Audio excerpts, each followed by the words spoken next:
এবার কোরবানির ঈদে এই মজার সুস্বাদু কলিজা ভুনাটা খাওয়িয়ে সবাইকে তাক লাগিয়ে দিন। আসসালামু আলাইকুম, আশা করি সবাই ভালো আছে। কলিজা ভুনার এই রেসিপিটা যেমন সহজ, খেতে কিন্তু তেমনই দুর্দান্ত হবে। এই রেসিপিটা আপনি যাকেই খাওয়াবেন সে কিন্তু মাস্ট আপনার রান্নার ফ্যান হয়ে যাবে।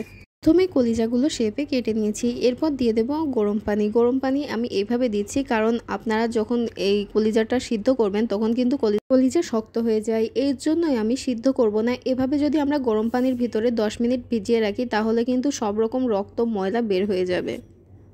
এরপর খুব ভালোভাবে ঠান্ডা পানি দিয়ে ধুয়ে নিতে হবে। দেখুন আমি ধুয়ে নিয়েছি, কতটা পরিষ্কার হয়ে গেছে। দেখুন কোনো রকম ময়লা কিন্তু নেই, রক্তও নেই, খুব ভালোভাবে ধুয়ে নেওয়া হয়ে গেছে। এরপর আমি একটি প্যানে তেল দিয়ে দিচ্ছি। 2টা পেঁয়াজ আর একটা রসুন দিয়ে 2 মিনিট মতো ভেজে নিতে হবে। তারপর দিয়ে দেব একে একে স্বাদ মতো লবণ দিয়ে দেব। এরপর দিয়ে দেব হলুদের গুঁড়া 1 স্পুন মতো। তারপর দিয়ে দেব মরিচের গুঁড়া 2 স্পুন মতো। সাথে দিয়ে দিচ্ছি 1 চা চামচ পরিমাণ ধনে গুঁড়া। এরপর দিয়ে দিচ্ছি গোলমরিচ কয়েকটা। তারপর দিয়ে দিচ্ছি লবঙ্গ কয়েকটা। দিয়ে দিচ্ছি 2টা ডালচিনি ও এলাচ। এরপর দিয়ে দিচ্ছি একটা তেজপাতা। এরপর খুব ভালোভাবে মশলাগুলো ভুনে নিতে হবে। এরপর দিয়ে দেব একে একে 1 চা চামচ আদা বাটা আর 1 চা চামচ জিরা বাটা। এরপর আবার খুব ভালোভাবে মিশিয়ে নেব। এটা কিন্তু যত ভালোভাবে ভুনা হবে টেস্টটা কিন্তু তত বেশি আসবে।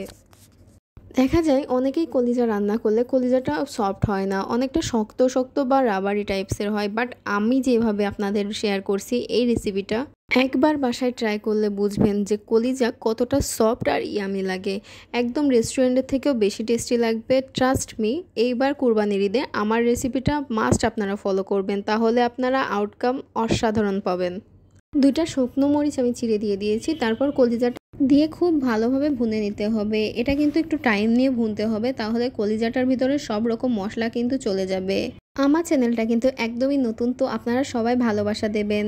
ফিউচারে আপনারা কী ধরনের রেসিপি চান অবশ্যই কমেন্ট করে আমাকে জানাবেন। আর সাবস্ক্রাইব করতে কিন্তু একদমই ভুলবেন না। আর রেসিপি ভালো লাগলে অবশ্যই একটা লাইক দিয়ে দেবেন। ভুনা হয়ে গেলে আমি এরপর দিয়ে দিচ্ছি গরম পানি। অবশ্যই গরম পানি ইউজ করবেন, কলিজাতে কিন্তু ঠান্ডা পানি ইউজ করলে ভালো লাগবে না খেতে। এরপর আমি দিয়ে দিয়েছি চেরা কাঁচামরিচ। চেরা কাঁচামরিচ দিলে কিন্তু ফ্লেভারটা অনেক বেশি ভালো আসে। তো দেখুন আমার কলিজাটার কালার কিন্তু খুবই দারুণ এসেছে, একদম রাজকীয় একটা কালার এসেছে, দেখতেই কিন্তু খুবই লোভনীয় লাগছে। তো আপনারা বাসায় অবশ্যই ট্রাই করবেন আর সবাইকে সার্ভ করবেন। এখন তেলটা কিন্তু বের হয়ে আসছে। তেলটা যখন এরকম বের হয়ে আসবে তখন আপনারা বুঝতে পারবেন যে আপনার কলিজাটা কিন্তু হয়ে আসছে। এরপর আমি দিয়ে দিয়েছি গরম মশলা গুঁড়া। এবার কিন্তু আমার কলিজাটা একদম রেডি, তো আমি সার্ভ করে দেব। দেখুন কলিজা কিন্তু অসাধারণ লাগছে দেখতে।